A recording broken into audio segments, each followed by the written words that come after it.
Government cannot be government until the people let them know that we put them there.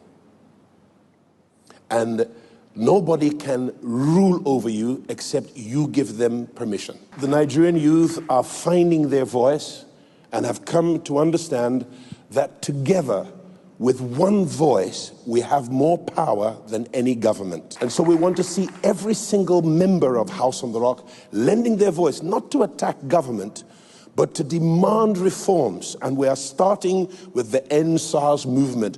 We're going to make many more demands in all the irregularities and anomalies in public and civil service. And we certainly intend to challenge everything that is wrong in our nation. You owe it to your children. You owe it to your grandchildren. You owe it to the potential of this country. Otherwise, your children will become refugees in lands that have less resources than Nigeria does. Nigeria ought to be the strongest nation in the whole wide world.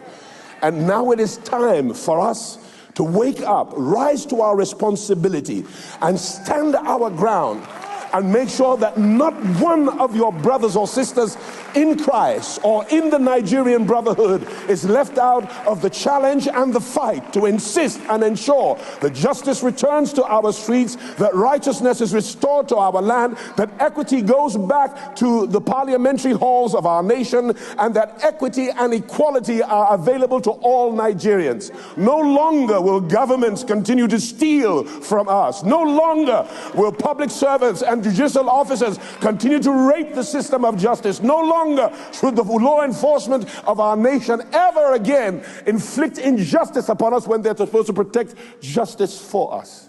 No longer. That day is over. And I want to commend this organic movement that is not led by any one individual. It's just the heart cry of all Nigerians, old and young. But I am so proud of our youth. I am so proud of our youth. I believe that Martin Luther King is jumping in heaven, seeing Nigerians rise to their cause. I was elated when I saw my pastor, Bishop Jakes, another Nigerian, though of American birth, rise to add his voice to the anthem. Another friend, Tyler Perry, has added his voice. How will we allow citizens of another nation speak out for us? And yet you hold your silence. It's not the evil of wicked men that allows injustice to continue. It's the silence of good men and good women that allows the perpetrators of injustice to continue their wicked works. That day is over. Let's add our voice to the big anthem that now sounds with a unification to condemn the irregularities, the brutality, the extrajudicial violence to the citizenry.